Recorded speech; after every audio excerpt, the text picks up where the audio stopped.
الحمد للہ الذی کفا وسلام علی عبادہ الذین اصطفیٰ اما بعد۔ کافی دیر سے مدرسے کی طالبات اور ان کے ساتھ آئی ہوئی مائیں اور دیگر خواتین مہمان خصوصی کے طور پر ہوں، ممتحنہ کے طور پر ہوں، مربیہ و نگران کے طور پہ ہوں، جو بھی خواتین والدہ اور دیگر طالبات ایک لمبا وقت نکال کر بیٹھی ہیں اور بہت دلچسپی سے بچیوں کے قرآنی اور نعتیہ مسابقے کا مظاہرہ دیکھا ہے۔ اس وقت زیادہ وقت آپ حضرات کا لینا مناسب بھی نہیں ہے۔ دو باتیں عرض کرنے کا ارادہ ہے، اگر اللہ نے وقت میں برکت دی تو دونوں باتیں مکمل ہو جائیں گی۔ پہلی بات تو یہ عرض کرنی ہے، بچیوں نے، طالبات نے جو مسابقہ پیش کیا ہے وہ محض ایک مقابلہ نہیں ہے، بلکہ اللہ کے کلام اور حضور پاک صلی اللہ علیہ وسلم کی محبت کے اظہار کا دن ہے۔ آج ہم سب کے اس ادارے کی طالبات کے لیے اور معلمات کے لیے خوشی کا اور مبارک بادی کا موقع ہے کہ آج ہماری ان طالبات نے اللہ کے کلام سے اور رسول اللہ صلی اللہ علیہ وسلم کی ذات بابرکت سے محبت کا اظہار اپنے اپنے طور پر تیاری کر کے کیا ہے۔ قرآن مجید کا مسابقہ، نعت رسول پیش کرنا بہت بڑی سعادت کی بات ہے۔ زبان، دل اور عمل تینوں کی پاکیزگی کا ذریعہ بنتا ہے جب بندہ اس پر توجہ دیتا ہے۔ ہمیں اس موقع پر اس مسابقے کی مناسبت سے چند باتیں یاد رکھنا چاہیے۔ قرآن ہمیں سچائی کا، صبر کا، ادب کا، اچھے اخلاق کا حکم کرتا ہے، اور نعت رسول ہمیں سیرت پر چلنے کی ترغیب دیتی ہے۔ جو باتیں نعت کی شکل میں طالبات نے اللہ کے نبی علیہ السلام کے اخلاق کا ذکر کیا ہے، وہ سارے اخلاق ہم میں پیدا ہونے کا ایک پیغام نعت کے ذریعے سے ہوتا ہے۔ اس مسابقے کا اصل مقصد طالبات کا انعام جیتنا اور حاصل کرنا نہیں ہے۔ مسابقے کا اصل مقصد تو اللہ کو راضی کرنا ہے، اور اس مسابقے کی برکت سے قرآن پختہ ہونا ہے۔ مسابقے کی برکت سے نعت رسول کا شوق پیدا ہونا ہے۔ جو طالبات کامیاب ہوئی ہیں وہ اللہ کا شکر ادا کرنا چاہیے، اور جن کو کسی وجہ سے پوزیشن نہیں آ سکی، اچھے نمبرات نہیں مل سکے، یا جس انعام کی وہ توقع رکھتے تھے وہ تو انعام حاصل نہیں ہوا، تو انہیں مایوس نہیں ہونا چاہیے، بلکہ ہماری محنت کا انعام یہ ہے کہ ہم نے قرآن پکا کر لیا۔ ہماری محنت کا انعام یہ ہے کہ ہم نے نعتیں یاد کر لی، ورنہ ہماری زبانوں پر، ہمارے کانوں میں سیریل اور گانے ہوا کرتے تھے۔ اس مسابقے کی برکت سے قرآن اور نعت ہماری زبانوں پر رہا، اور شارٹس اور سیریلز دیکھا کرتے تھے، کارٹونز دیکھا کرتے تھے۔ ان فالتو چیزوں سے اس مسابقے کی برکت سے بچ گئے، اور جو طالبات کسی وجہ سے اعلیٰ نمبرات سے نہیں آئی ہیں انہیں اپنی محنت جاری رکھنا چاہیے۔ اللہ تعالیٰ کوشش کی قدر کرتے ہیں اور کوشش کرنے والوں کو نوازتے ہیں۔ یہ ہمارے نتیجے کا دن نہیں ہے، آج ہمارا فائنل نتیجہ نہیں ہے کہ جو ہوا آج ہی کا ہے، اس کے بعد کچھ نہیں ہوگا، بلکہ ہم کامیابی کی سیڑھی پر پہلا قدم رکھے ہیں، ہمیں اور اوپر ترقی کرنا ہے۔ اس موقع پر بچیوں کو بھی جو نصیحت کی جا سکتی ہے، اپنی آواز کے ساتھ ساتھ اپنے اخلاق کو بھی خوبصورت بنانا چاہیے۔ نعت پڑھنے کے لیے آواز کی خوبصورتی کی طرف توجہ رہی، لیکن اخلاق کی خوبصورتی کی طرف توجہ نہیں رہی۔ بد زبان ہو گئے، بد اخلاق ہو گئے۔ ایسی آواز سے کیا فائدہ جس کے پڑھنے والے کی اخلاق اچھے نہ ہوں۔ اور قرآن صرف پڑھنا نہیں ہے، بلکہ اپنی زندگی میں اسے اپنی زندگی کا لازمی حصہ بنا لینا ہے۔ اس لیے ماں باپ کو بھی یہ نصیحت کی جا سکتی ہے کہ بچیوں کو ترقی میں معاون بنیں۔ فون دیتے ہی ہیں اپنی بچیوں کو تو قرأت سیکھنے کے لیے کسی قاری صاحب کی قرأت لگا کر دیں، نعتیہ مسابقہ ہوا ہے، اچھی اچھی نعتیں انہوں نے سنی ہوں گی، تو ان نعتوں میں اور آگے بڑھنے کا موقع دیں اور مشق کا موقع دیں۔ اپنے ہوم ورک، اپنی ضروری اسباق، اپنے کلاس کے ضروری کام، یہ سب مکمل ہونے کے بعد پھر یہ نعت میں دلچسپی لینا ہے۔ ہوم ورک ادھورا ہے، کام صحیح نہیں ہوا، سبق یاد نہیں کرے اور گھنٹوں فون لے کے کمرے میں بند ہو کے نعت سننے کے بہانے کارٹون دیکھ رہے ہیں، ریلز دیکھ رہے ہیں، اس سے بچیوں کو بچانا چاہیے۔ کم عمر کی بچیاں بھی ہیڈیک کی بیماری میں مبتلا ہو جاتی ہیں، نظر کی بیماری میں مبتلا ہو جاتی ہیں، اور فون کی لت جس بچی کو لگ جاتی ہے عام طور سے اس بچی کے اندر ماں باپ کی نافرمانی پیدا ہو جاتی ہے، ماں باپ کی طرف اور ان کی باتوں کی طرف توجہ نہیں رہتی، اور بعض بچیوں میں مطلب پرستی کی بیماری پیدا ہو جاتی ہے۔ اس لیے فون کے غیر ضروری استعمال سے بچانا چاہیے۔ اور جتنی بچیاں مدرسے میں پڑھ رہی ہیں یا نہ پڑھ رہی ہیں، جو بھی ہماری اولاد ہیں وہ سب اللہ کی امانت ہیں۔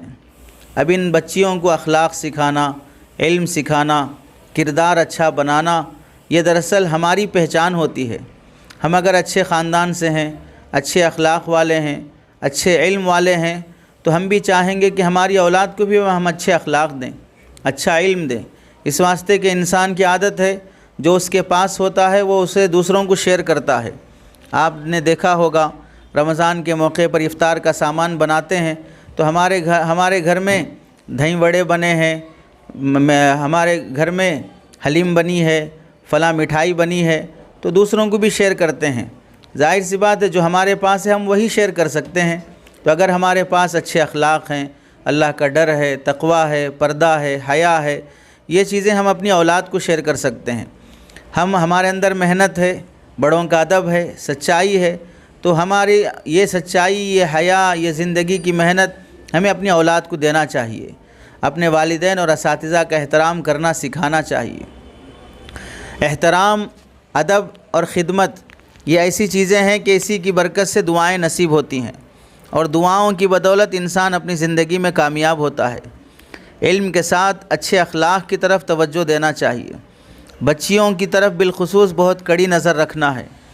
مدرسے میں آتے ہیں یا مدرسے سے جاتے ہیں تو وقت پر لینے کی کوشش ہونا ہے۔ بچی کا مدرسے کا چھوٹنے کا وقت ہو گیا، پھر بھی آدھا گھنٹہ والدین دیر سے آ رہے ہیں، اس میں بچی کے اخلاق بگڑ سکتے ہیں، اس میں بچی آزاد ہو سکتی ہے۔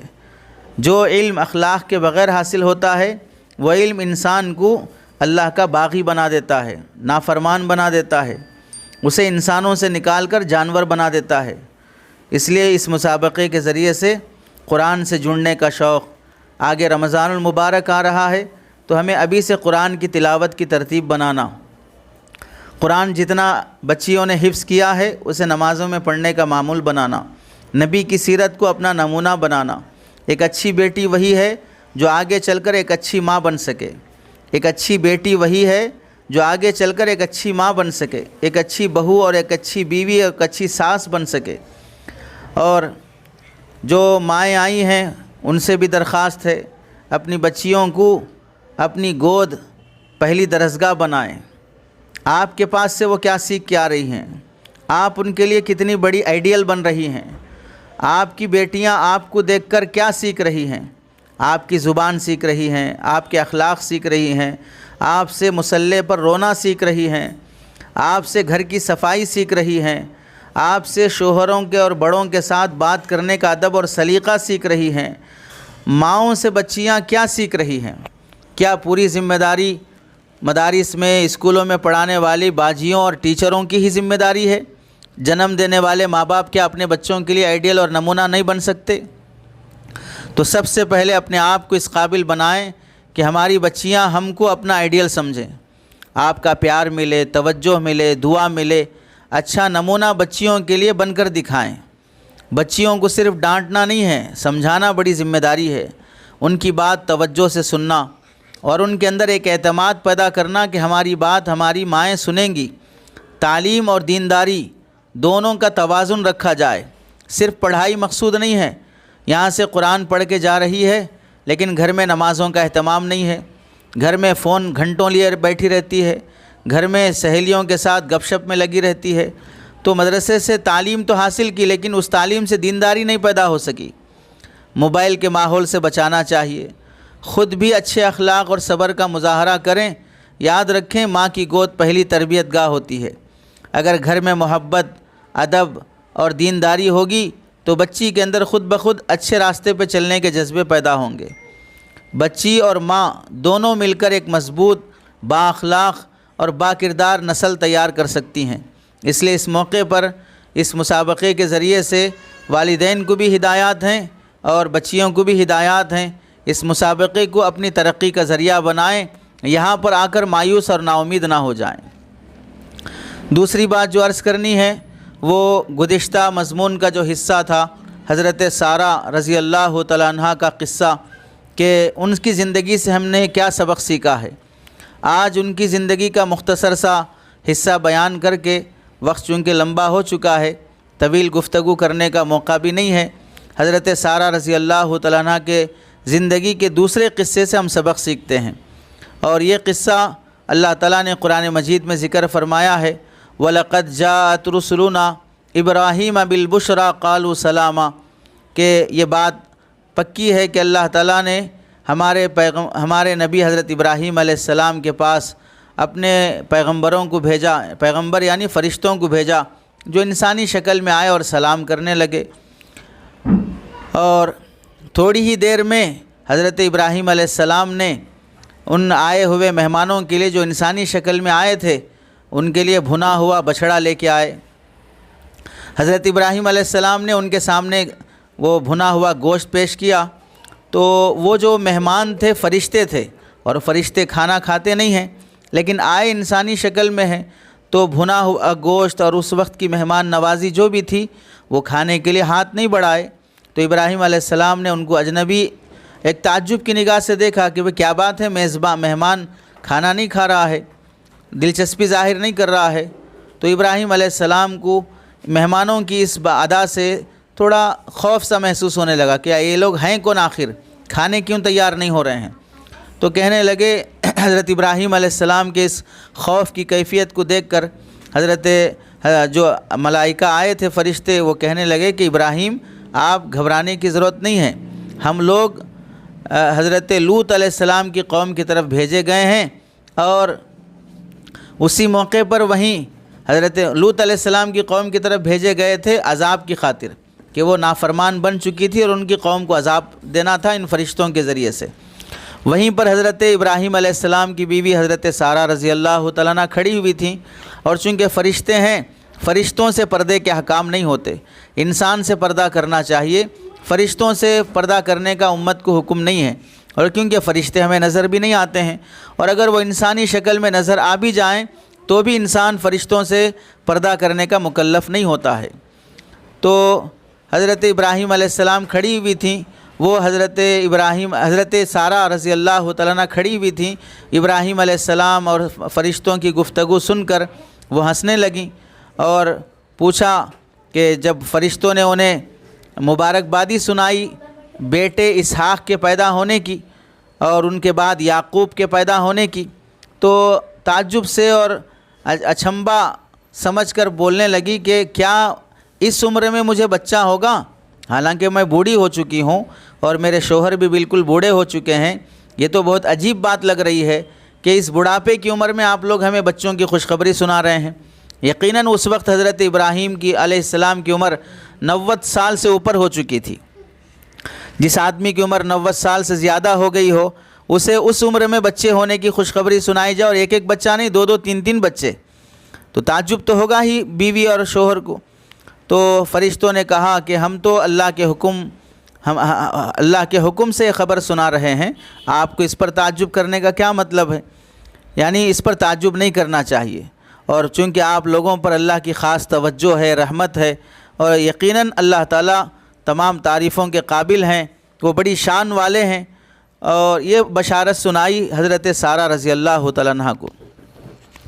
اس کے بعد حضرت ابراہیم علیہ السلام جو خوف کی کیفیت محسوس کر رہے تھے کہ آخر ہیں یہ لوگ کون، تو وہ بھی وضاحت ہو گئی کہ فرشتے ہیں، اور بچوں اولاد کے پیدا ہونے کی خوشخبری بھی مل گئی، خوف ختم ہوا اور خوشی محسوس ہونے لگی۔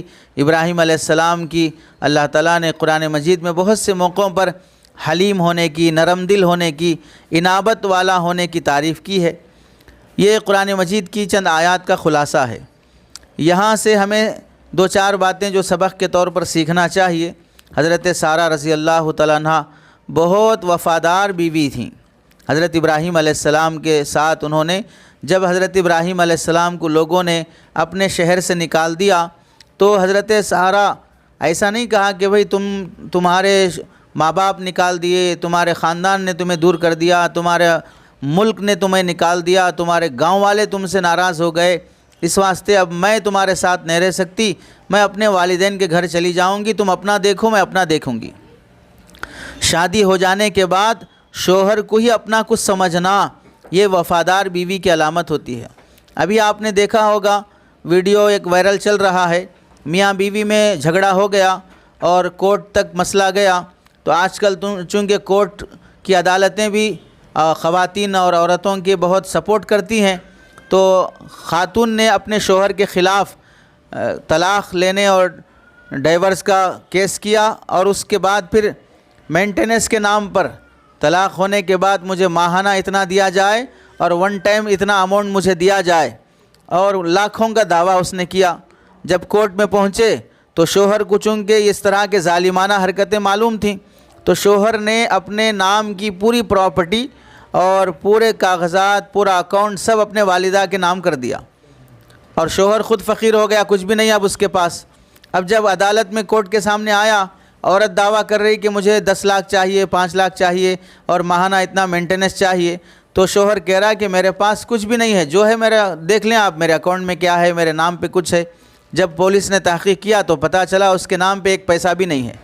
اب جو بیوی اپنے ہی شوہر کو طلاق کے بعد لوٹنا چاہ رہی تھی، ایک کوڑی نہیں ملی، ایک روپیہ نہیں ملا، تو عدالت میں اپنے شوہر کے سر کے بال پکڑ کے مارنا شروع کر دیا۔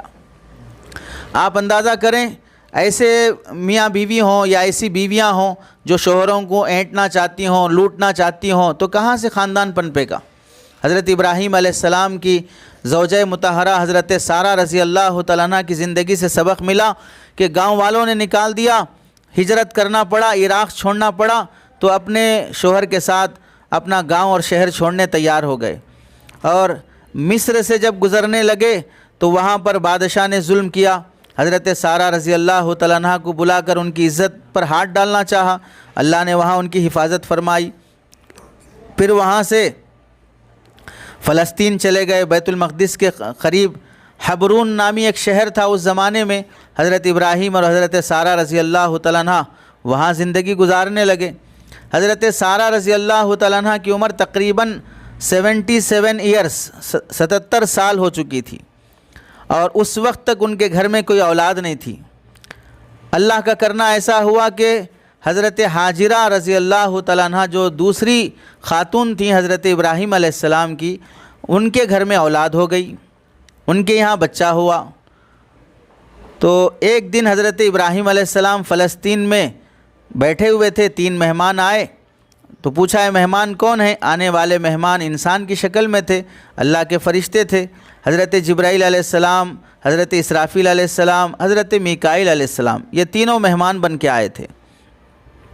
حضرت ابراہیم علیہ السلام کی عادت تھی کہ وہ بڑے مہمان نواز تھے، مہمانوں کا اکرام کرنا، اور کوئی اپنے گھر آئے تو اسے خوب نوازنا، اور جو اپنے بس میں ہو سکتا ہے دل کھول کے کھلانا، یہ انبیاء کی سنت ہے۔ مہمان نوازی کی شروعات حضرت ابراہیم علیہ السلام سے ہوئی ہے، اور اس کے بعد سے ہمارے دین محمدی میں نبی کریم صلی اللہ علیہ وسلم نے مہمان کے بہت آداب اور اکرام کرنے کی ترغیب دی ہے۔ آج کل رشتہ داریوں میں مطلب پرستی آ گئی ہے، اس واسطے مہمانوں کا اکرام، مہمانوں کو بلانا، مہمان سے مراد کوئی اجنبی آدمی نہیں ہے، اپنا بھائی کبھی بھائی کا مہمان بن سکتا ہے، بہن بھائی کی مہمان بن سکتی ہے، بھائی بہن کے یہاں مہمان بن سکتا ہے، بھانجا ہو، بھتیجا ہو، خالہ ہو، پھوپھی ہو، ماموں ہو، یہ سب گھر کے مہمان ہوتے ہیں، یہ رشتہ دار بھی ہیں، اور جب گھر آئیں تو یہ مہمان ہوتے ہیں۔ تو ان کا مہمان کا مطلب ہم جس کو جانتے نہیں، جان نہ پہچان، زبردستی کا مہمان ایسا نہیں ہوتا۔ جس کو جان پہچان ہے وہ بھی گھر آئیں تو وہ بھی مہمان ہی ہوتے ہیں، اپنے رشتہ دار ہیں وہ بھی مہمان ہیں، گھر میں سالہ آ گیا، سالی آ گئی، ساڑو آ گیا، یہ بھی مہمان ہوتے ہیں۔ تو ان سب کا اکرام کرنا شریعت کی تعلیم ہے، ان سب کا اکرام کرنا شریعت کی تعلیم ہے۔ تو اس سے حضرت ابراہیم علیہ السلام نے جب کھانا تیار کیا ان مہمانوں کے لیے تو وہ مہمان کھانا کھانے کے لیے تیار نہیں ہوئے۔ ابراہیم علیہ السلام کو خوف سا گھبراہٹ سی محسوس ہوئی۔ گھبراہٹ اس وجہ سے تھی، اس زمانے کا رواج یہ تھا جب کسی کو مارنے جاتے اور کسی کو تکلیف پہنچانے جاتے تو لوگ اس کے گھر کا نہ کھانا کھاتے نہ پانی پیتے۔ اب یہ 3 لوگ مہمان بن کے آئے ہیں، اب حضرت ابراہیم ان کے گھر ان کے سامنے کھانا پانی رکھ رہے ہیں تو یہ کھانا نہیں کھا رہے ہیں، تو مطلب ایسا ہوا کہ لوگ مجھے مارنے کے لیے آئے ہیں، مجھے نقصان پہنچانے کے لیے آئے ہیں۔ تو اس وجہ سے حضرت ابراہیم علیہ السلام کو ڈر ہوا تھا کہ کہیں یہ مجھے خطرے کا ذریعہ نہ بن جائیں۔ بعض روایتوں میں ہے کہ ان تینوں مہمانوں سے حضرت ابراہیم علیہ السلام نے اصرار کیا کہ کھانا کھا لو۔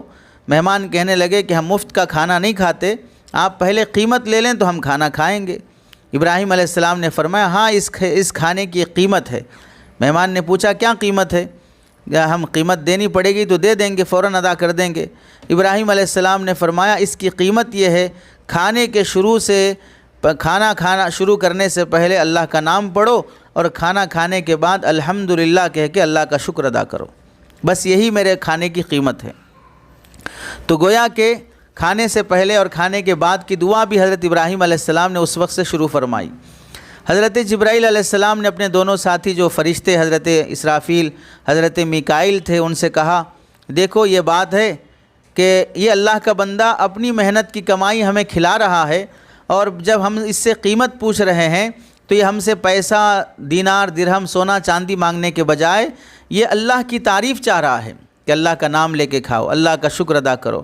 بس یہ ہمیشہ اللہ کی تعریف، اللہ کا نام، اللہ کا گن گاتے رہتا ہے، اسی وجہ سے اللہ نے ان کو اپنا دوست اور خلیل بنایا ہے کہ ہمیشہ اللہ کا گاتے رہنا، اللہ کی بولتے رہنا۔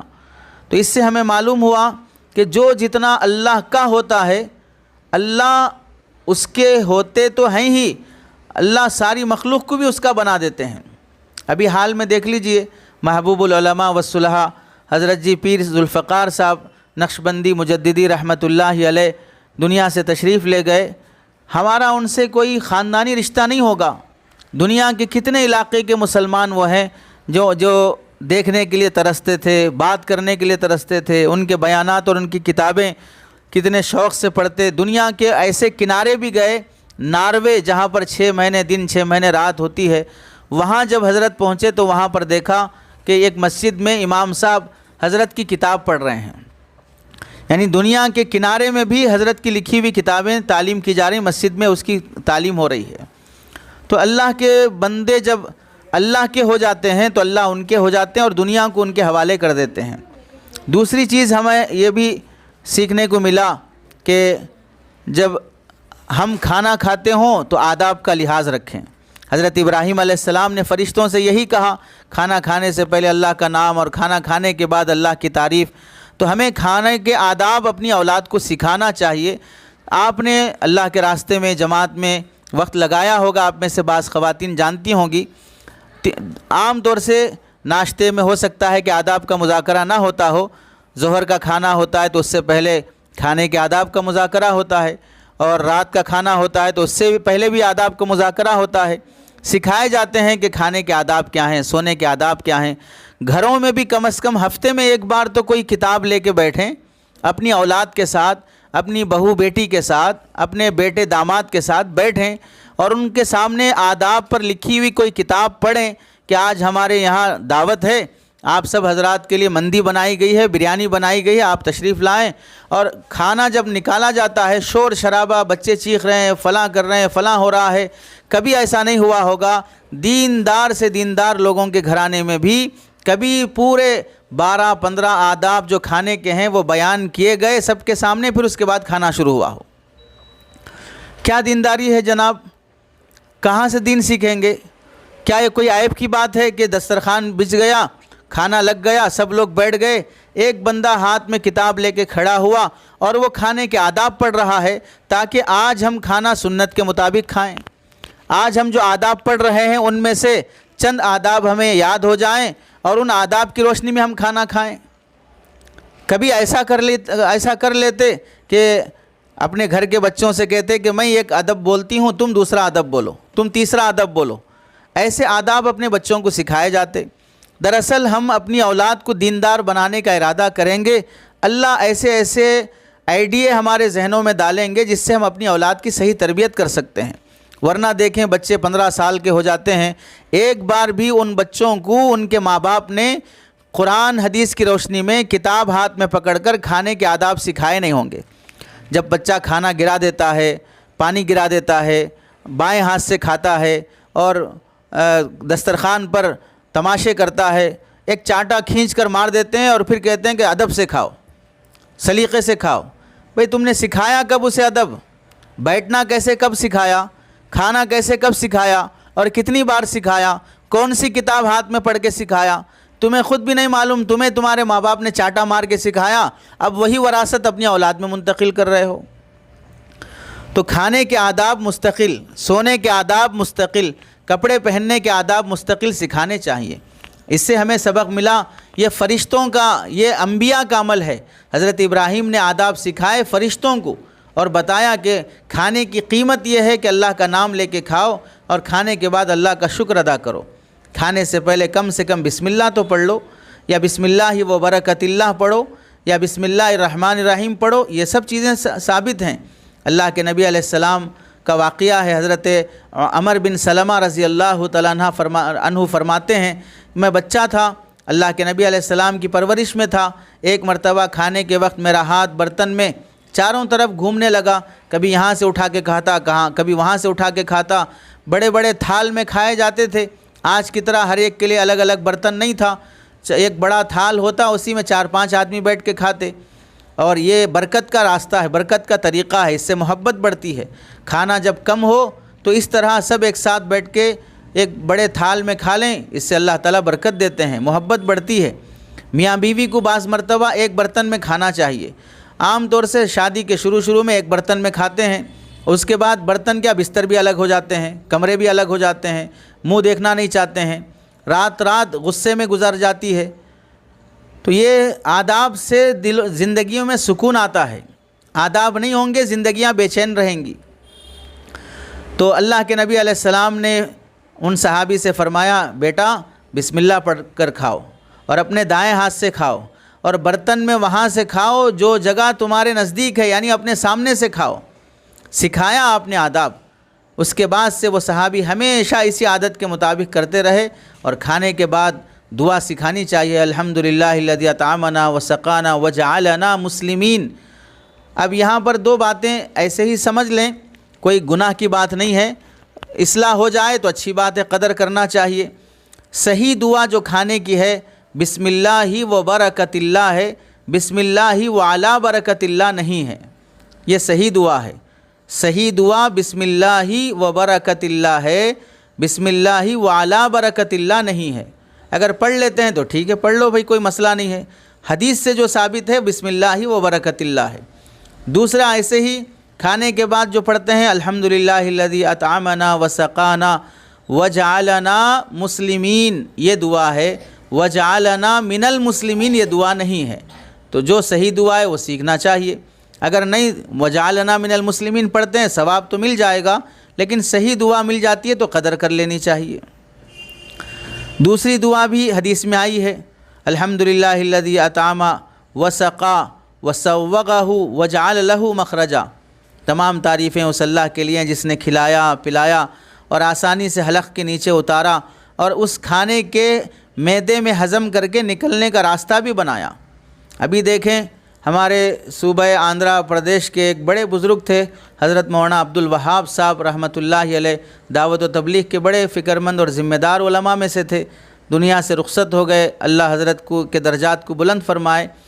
آخر عمر میں بیماریاں جب انسان کو گھیرتی ہیں، ان میں سے ایک بیماری یہ بھی ہے کہ کھانے کے بعد جو موشن ہے وہ نکلنا بند ہو گیا۔ جب موشن نکلنا بند ہو جاتا ہے تو پھر پیٹ پھولنے لگتا ہے، پیٹ میں درد ہوتا ہے، سانس پھولنے لگتی ہے، کڈنیوں پہ اثر پڑتا ہے۔ تو اللہ کا کتنا بڑا انعام ہے، اس نے نوالا حلق سے نیچے اتارا، حلق میں اٹک جاتا تو بھی جان نکل جاتی، اور معدے میں جانے کے بعد موشن کی شکل میں باہر نہ نکلتا تو بھی انسان کی جان کے لیے خطرہ ہوتا۔ تو یہ دعا آپ علیہ السلام نے سکھائی، الحمدللہ الذی اطعم وسقا وسوقہ وجعل لہ مخرجا، یعنی کھانا ہضم بھی ہو جائے، آسانی سے ہم واش روم سے فارغ بھی ہو جائیں، پیٹ صاف بھی ہو جائے، یہ اللہ کی بڑی نعمت ہے۔ انسان اگر دن میں 4 مرتبہ 10 مرتبہ واش روم جانا پڑے، کتنی تکلیف ہوتی ہے، کتنی بڑی بیماری ہے۔ ابھی حال میں آپ یہ تمام بچیاں اور معلمات جانتی ہیں کہ ہمارے پاس پڑھنے والی ایک طالبہ تھی، بعد میں بیماری کی وجہ سے یہاں سے نکل گئی اور اسکول میں پڑھنے لگی، اچانک اس کے موشن اور الٹی دونوں شروع ہو گئے، اور ڈاکٹر کے پاس جب پہنچے تو ڈاکٹروں نے کہا کہ جتنا جسم کا پانی تھا وہ سب کا سب موشن اور الٹی کی وجہ سے نکل گیا، اب کوئی بچنے کے چانسز نہیں، اور اس بچی کا انتقال ہو گیا۔ تو اللہ تعالیٰ آسانی کے ساتھ ہمارے گندگی کے جسم کے گندگی کو نکال رہے ہیں، یہ بھی بڑی نعمت ہے۔ تو کھاتے وقت ان چیزوں کا احساس، یہ ہمارے لیے سبق کی بات ہے۔ ایسیڈیٹی اور بدہضمی کی بیماریاں نہیں ہوتی ہیں جب بندہ دعائیں پڑھ کے کھاتا ہے۔ اور ایک دعا ہے، اللہم بارک لنا فیہ واطعمنا خیرا منہ، اے اللہ ہمارے لیے اس میں برکت عطا فرمائیے اور ہمیں اس سے بہتر کھانا کھلائیے۔ اللہم بارک لنا فیہ واطعمنا خیرا منہ۔ آپ دیکھیں اللہ کے رسول اتنے بڑے مقام پر ہوتے ہوئے کھانے کی کتنی دعائیں حدیث میں آئی ہیں، ہمیں تو ایک دعا بھی ڈھنگ سے یاد نہیں ہے۔ ابھی آپ کے سامنے 3 دعائیں کھانے کی آ گئیں جو پہلی بار آپ نے سنی ہوں گی۔ حضرت ابراہیم علیہ السلام نے چونکہ امت محمدیہ ملت ابراہیمی پر ہے تو آپ سے ہمیں کھانا بھی سیکھنا چاہیے، دعائیں ہم سے سیکھنا چاہیے، مہمان نوازی ملت ابراہیمیہ سے سیکھنا چاہیے۔ تو الغرض مہمان جب کھانا نہیں کھائے تو ابراہیم علیہ السلام کو ڈر لگا اور تعجب بھی ہوا کہ ان کی بیوی سارہ دروازے کے پیچھے کھڑی تھیں، وہ بھی مہمانوں کی خدمت کر رہی تھیں۔ حضرت ابراہیم علیہ السلام نے پوچھا کہ آپ کیوں نہیں کھاتے؟ بڑھاپے میں اللہ تعالیٰ نے ان مہمانوں کے ذریعے سے خوشخبری سنائی، آپ گھبرائیے نہیں، ہم اللہ تعالیٰ کے فرشتے ہیں، فرشتے کھانا نہیں کھاتے۔ پھر کہا کہ ہم تو آپ کے گھر میں ایک بہت بڑی خوشخبری لے کر آئے ہیں، آپ کی یہ جو پہلی بیوی ہیں جو بوڑھی ہو چکی ہیں، اس سے اللہ تعالیٰ آپ کو اولاد عطا فرمائیں گے۔ اللہ تعالیٰ کی قدرت دیکھیں، نئی بیوی کو پہلے اولاد ہوئی اور پرانی بیوی کو بعد میں اولاد ہوئی۔ نئی بیوی کون ہے؟ حضرت حاجرہ رضی اللہ تعالیٰ عنہ، جن سے حضرت اسماعیل علیہ السلام پیدا ہوئے، اور اس کے 3 سال ایک روایت اور 13 سال ایک روایت، یعنی حضرت حاجرہ رضی اللہ تعالیٰ عنہ سے حضرت ابراہیم علیہ السلام کی بعد میں شادی ہوئی۔ پہلے حضرت سارہ رضی اللہ تعالیٰ عنہ سے شادی ہوئی، حضرت سارہ رضی اللہ تعالیٰ عنہ کی عمر 77 ایئر ہو گئی، پھر بھی کوئی بچہ نہیں ہوا، اور دوسری بیوی جب آئی زندگی میں تو ان سے 2-3 سال کے اندر ہی اولاد ہو گئی، اور یہ اولاد ہو کے 3 سال یا 13 سال ہونے کے بعد پھر پہلی اور بڑی بیوی کو بڑھاپے کی عمر میں اللہ تعالیٰ کی طرف سے بشارت مل رہی ہے کہ اے اللہ مجھے بشارت مل رہی ہے کہ ان کو بھی اولاد ہوگی۔ اس میں حضرت ابراہیم اور حضرت سارہ رضی اللہ تعالیٰ عنہ کی دعا کا بھی دخل ہے۔ کئی دن یہ دعا مانگتے رہے حضرت ابراہیم علیہ السلام، ربی حب لی من الصالحین، اے اللہ مجھے نیک اولاد عطا فرما۔ اب یہاں غور کرنے کی بات ہے، دعا کی اہمیت بھی معلوم ہوتی ہے۔ ایک تو بڑھاپے میں اللہ تعالیٰ نے اولاد عطا کی، اور دوسری بات یہ ہے کہ اولاد میں بھی بیٹا عطا فرمایا۔ بیٹے سے زیادہ خوشی ہوتی ہے بیٹی کے مقابلے میں، حالانکہ نعمت دونوں ہیں، بیٹی سے ناراض نہیں ہونا چاہیے۔ بیٹی ماں باپ کے لیے بہت راحت کا سامان ہوتی ہے، وہ عزت کا ذریعہ ہوتی ہے۔ آج کل کے بیٹوں کے مقابلے میں تو بیٹیاں ہی لاکھ درجے بہتر ہوتی ہیں جب ان کی اچھی تربیت ہو جائے۔ اور تیسری بات، بیٹے کا نام بھی اس خوشخبری میں فرشتوں نے سنایا کہ اس بیٹے کا نام اسحاق ہوگا، فبشرناہا باسحاق، ہم نے حضرت سارہ کو اسحاق کے پیدا ہونے کی خوشخبری دی۔ چوتھی بات، فرشتوں نے یہ بھی بتلایا تمہارا بیٹا لمبی عمر والا ہوگا، اس کی اتنی لمبی عمر ہوگی کہ اس کے یہاں بھی بیٹے یعنی پوتے بھی پیدا ہوں گے، وہ زندہ رہیں گے اس وقت تک بھی، یعنی دادا نانا بنیں گے وہ، اور پانچویں بات یہ بھی خوشخبری سنائی، جب پوتا آئے گا تو اس پوتے کا نام یعقوب رہے گا، وَمِن وَرَاءِ اسحاق یعقوب، اور اس پوتے سے، اس بیٹے سے یعنی اسحاق پیدا ہوں گے، اسحاق کے بعد ان سے بچہ پیدا ہوگا، اس بچے کا نام بھی بتا دیا آیت میں، اس بچے کا نام یعقوب رہے گا۔ یہاں پر ہمیں ایک بات سمجھنا چاہیے کہ حضرت ابراہیم علیہ السلام کی جب اولاد نہیں ہوئی حضرت سارہ سے، تو انہوں نے حضرت حاجرہ رضی اللہ تعالیٰ عنہ سے نکاح کیا، اللہ نے ان سے اولاد عطا کی۔ تو کیا آج کے زمانے میں اگر کسی کے گھر میں پہلی بیوی سے بچے نہ ہوتے ہوں تو کیا بچوں کی خاطر اسے دوسرا نکاح کرنا چاہیے؟ یہ سوال ہو سکتا ہے۔ حضرت حکیم الامت اشرف علی تھانوی رحمۃ اللہ علیہ نے لکھا ہے کہ انبیاء کا زمانہ تھا اور نبیوں کی بات ہے، وہ پہلے نکاح کے بعد دوسرا نکاح کریں، تیسرا کریں، چوتھا کریں، اللہ ان کو جتنی اجازت دی ہے اتنے کریں، لیکن چونکہ وہ نبی ہیں تو بیویوں میں اعتدال رکھتے ہیں، ہر بیوی کا حق ادا کرتے ہیں، کسی بیوی پر ظلم نہیں کرتے اور کسی بیوی کے بچوں کے ساتھ ناانصافی نہیں کرتے۔ آج کا دور یہ ہے کہ آدمی اگر پہلی کے بعد دوسری کرے گا، تیسری کرے گا تو حق ادا کرنے، انصاف کرنے کی طاقت نہیں ہے، نہ کمائیاں ویسی ہیں، نہ صحتیں ویسی ہیں، نہ حالات ویسے ہیں۔ تو اس لیے علماء بالخصوص حضرت حکیم الامت اشرف علی تھانوی رحمۃ اللہ علیہ کی رائے یہ ہے کہ اگر پہلی بیوی سے اولاد نہ ہو تو دوسرا نکاح نہیں کرنا چاہیے۔ کیا ہر ایک کو اولاد ملنا ضروری ہے؟ اولاد ملنا جیسے نعمت ہے، اولاد نہیں ملنا بھی بہت بڑی نعمت ہے۔ کیا پتہ جو اولاد ہوگی وہ ایسی نافرمان ہوگی کہ خود ماں باپ کے لیے جہنم میں لے جانے کا ذریعہ بن جائے۔ سورہ کہف میں اللہ نے ذکر کیا ہے کہ وہ جو بچہ کھیل رہا تھا، حضرت خضر علیہ السلام اس کھیلتے ہوئے بچے کی گردن موڑ کر اسے مار دیا، چھوٹے بچے کو مار دیے۔ کیا بتایا وہاں پر؟ یہ بچہ بڑا ہونے کے بعد اتنا بڑا باغی بنے گا کہ خود اس کی وجہ سے اس کے ماں باپ گمراہ ہو جائیں گے۔ تو ایسی اولاد پیدا ہونے سے کیا فائدہ جو شرابی ہو، زانی ہو، بدکار ہو، حرام خور ہو؟ تو اس سے تو اولاد نہ ہونا ہی بہتر ہے۔ تو اس لیے اولاد ملنا جیسے نعمت ہے، اولاد نہ ملنا بھی نعمت ہے۔ ہمارے لیے یہی بہتر ہو سکتا ہے کہ ہم اپنے بچوں کی صحیح تربیت نہ کر پاتے ہوں تو اس لیے اللہ نے اولاد نہ دی ہو۔ دوسری بات یہ ہے کہ اگر اولاد نہ ہونے کی وجہ سے دوسرا نکاح کرے گا تو کیا گارنٹی ہے کہ دوسرے نکاح سے بچے ہوں گے؟ ہو سکتا ہے کہ اس سے بھی بچے نہ ہوں۔ حضرت حکیم الامت اشرف علی تھانوی رحمۃ اللہ علیہ کی پہلی شادی ہوئی، ان سے بچے نہیں ہوئے، پھر انہوں نے دوسرا نکاح کیا، ان سے بھی بچے نہیں ہوئے۔ تو کیا دوسرا نکاح ہونے کے بعد اولاد کا پیدا ہو جانا کوئی گارنٹی تھوڑی ہے؟ تو اگر نہیں ہوں گے اولاد تو کیا پھر تیسرا کریں گے؟ ظاہر سی بات ہے۔ اس طرح ذمہ داریاں بڑھتی جائیں گی لیکن آدمی حق ادا نہیں کر پائے گا، اور پھر کیا اولاد ہونے کے بعد ان سب کا خرچہ، ان سب کی تربیت انسان کر سکتا ہے؟ اس لیے علماء نے یہ مشورہ دیا ہے، مشورے کے طور پر شریعت کا حکم الگ چیز ہے، شریعت کی اجازت الگ چیز ہے اور مشورہ الگ چیز ہے۔ ہر مرتبہ آدمی شریعت کے حکم پر چلنا چاہے گا تو بھی علماء کی رہبری کے بغیر نہیں چل سکتا، تو بھی علماء کی رہبری چاہیے۔ اب جیسے شریعت اجازت دیتی ہے کہ نکاح کر سکتے ہیں، لیکن حالات اور زمانے کے حساب سے علماء اگر یہ رائے دے رہے ہیں کہ آپ حق ادا نہیں کر سکتے تو ان کی رائے کو بھی ماننا چاہیے۔ اور اگر کوئی کر لیتے ہیں اولاد کی وجہ سے تو ان کا اپنا فیملی میٹر ہے، اس پہ ہمیں ناراض نہیں ہونی چاہیے، اس پہ غصہ نہیں دکھانا چاہیے، اپنے جذبات کو جذبات ہی رکھنا چاہیے، جذبات کو شریعت نہیں بنانا چاہیے۔ نہیں وہ زمانہ الگ تھا، وہ شریعت الگ تھی، وہ مسئلہ الگ تھا، اس طرح نہیں بولنا چاہیے۔ جس کا فیملی میٹر ہے وہ اپنے علماء سے رابطہ کر کے کریں گے۔ ہم ہر ایک کی فیملی میٹر میں کمنٹ کرنے کا اپنے آپ کو حقدار نہیں سمجھنا چاہیے، یہ بھی ایک طرح کی بے وقوفی ہوتی ہے۔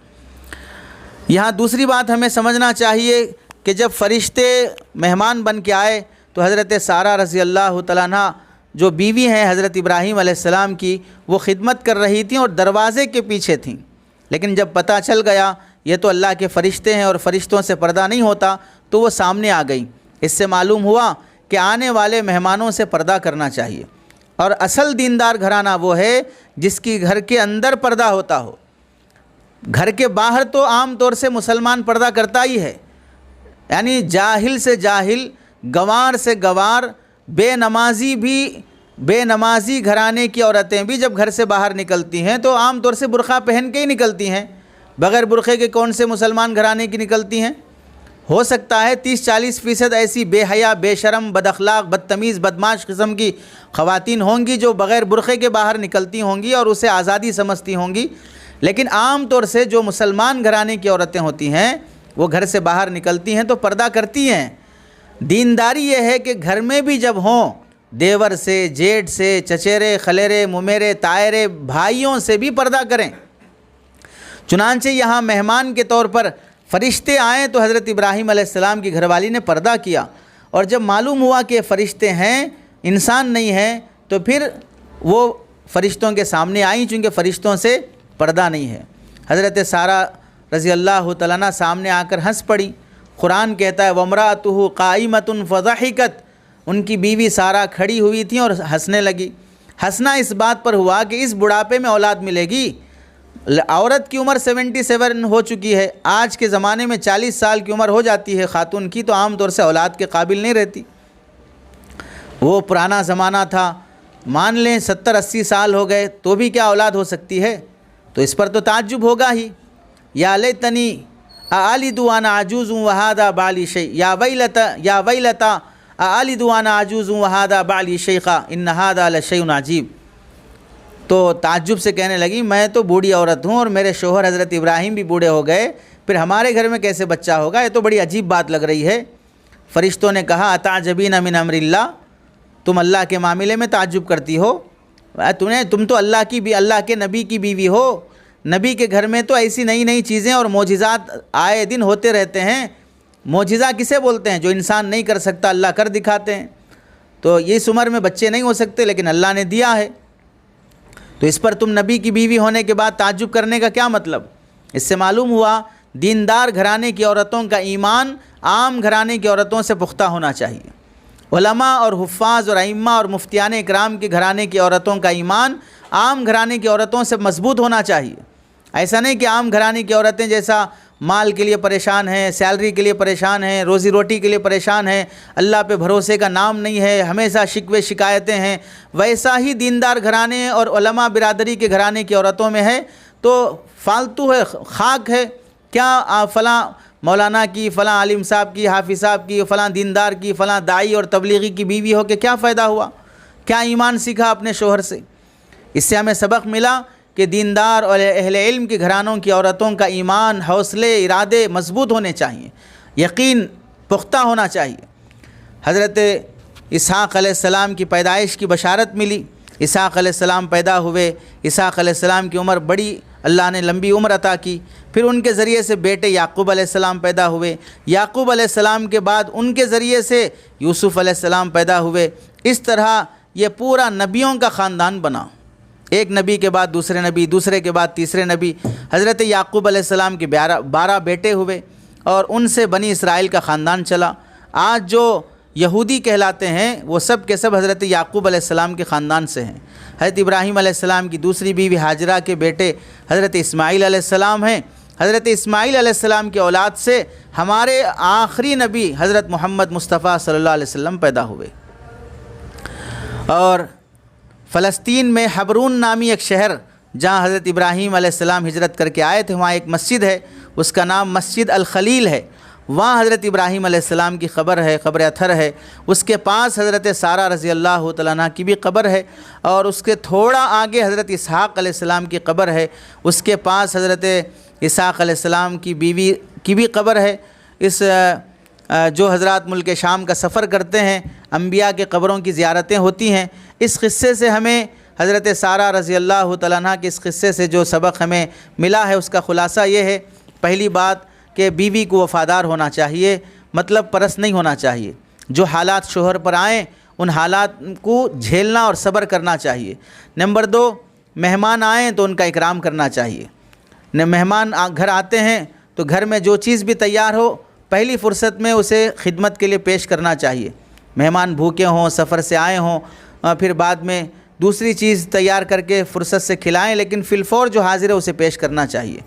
چنانچہ ابراہیم علیہ السلام فی الفور جو تھا تیار کر کے بھنا ہوا گوشت پیش کیا، اور مہمانوں کو کھانے میں تکلفات میں ایسا بھی نہیں ہونا چاہیے اتنا بہترین ڈش تیار کیے، کھا کے مزے سے پیٹ بھر لیے، اکڑ گئے، اٹھنا مشکل ہو گیا، چلنا مشکل ہو گیا، نماز تک یاد نہیں رہی، دسترخوان بھر گیا لیکن نماز یاد نہیں رہی، مصلی نہیں بچھائے، یہ کھاؤ وہ کھاؤ یہ لو وہ لو سب اٹھا کے دے رہے ہیں، لیکن عشاء کی نماز چلی گئی، مغرب کی نماز چلی گئی، مہمان گھر میں بیٹھے ہوئے ہیں، ایک لفظ نہیں بول پا رہے کہ بھئی مغرب کی اذان ہو گئی نماز پڑھ لیجئے۔ اب اس میں شرماتے ہیں کہ بھئی بولیں گے تو کیا سوچیں گے، تو کھانے کے ٹائم پہ بھی ویسے شرمانا، پھر کھانا کھاؤ بولے تو کیا بولیں گے، اس واسطے میں نہیں بول رہی ہوں، وہاں تو یہ بولیں گے نہیں بولے تو کیا سمجھیں گے، یہ سمجھ کر زبردستی سے کھلاتے ہیں۔ تو یہ دینداری نہیں ہے۔ جیسے کھلانے میں ہم بے تکلف بولتے ہیں کہ یہ کھائیے وہ کھائیے اور تھوڑا لیجئے، اپنا ہی گھر سمجھیے، اپنا ہی سمجھیے بولتے ہیں، ویسے ہی آپ کا ہی سمجھ کر ہم بول رہے ہیں نماز پڑھ لیجئے شرافت سے۔ اگر نہیں پڑھیں گے تو آپ کی نحوست سے یہ کھانے کی برکت ختم ہو جائے گی۔ یہ کیا بے نمازیوں کی ہم دعوت کر رہے ہیں؟ جیسے مہمان کا اکرام اللہ کا حکم ہے، ویسے نماز بھی تو اللہ ہی کا حکم ہے۔ اس واسطے اپنے گھروں میں یہ نظام ہونا چاہیے کہ ہم اپنے مہمانوں کو بے تکلف قرآن حوالے کر سکیں، انہیں مصلی حوالے کر سکیں، انہیں نماز کے لیے بول سکیں، اور اگر وہ نہیں پڑھتے ہیں بولنے کے بعد بھی تو ان کی مرضی، جیسے کہ ہم بولنے کے بعد بھی کھانا نہیں کھایا تو اس کی مرضی، تو ویسے ہی ہم بولنے کا تو اہتمام کرنا چاہیے۔ اور آخری خلاصے کے طور پر مہمان کی مہمان نوازی اس کا حق سمجھ کر کرنا چاہیے۔ احسان نہیں ہے، اگر کوئی مہمان ہمارے گھر میں آتا ہے ہم اسے کھلاتے پلاتے ہیں تو ہم اس پر احسان نہیں کر رہے ہیں، بلکہ ہم اپنے اللہ کا حکم پورا کر رہے ہیں، اور احترام کرنا اور اس کا مہمان نوازی کرنا اس کا حق ہے، ہم اس کو اس کا حق دے رہے ہیں۔ گھر والے مہمان کی خوب خدمت کرنا، بچوں کو آگے آگے رکھنا بچھانے میں اٹھانے میں، تاکہ بچے بھی خدمت سیکھیں۔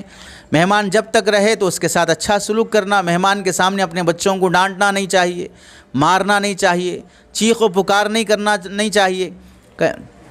مہمان ایسا نہ سمجھے میری وجہ سے میرے آنے کی وجہ سے ان کو ڈسٹرب ہو گیا، اس واسطے مجھے جانا ہی بہتر ہے۔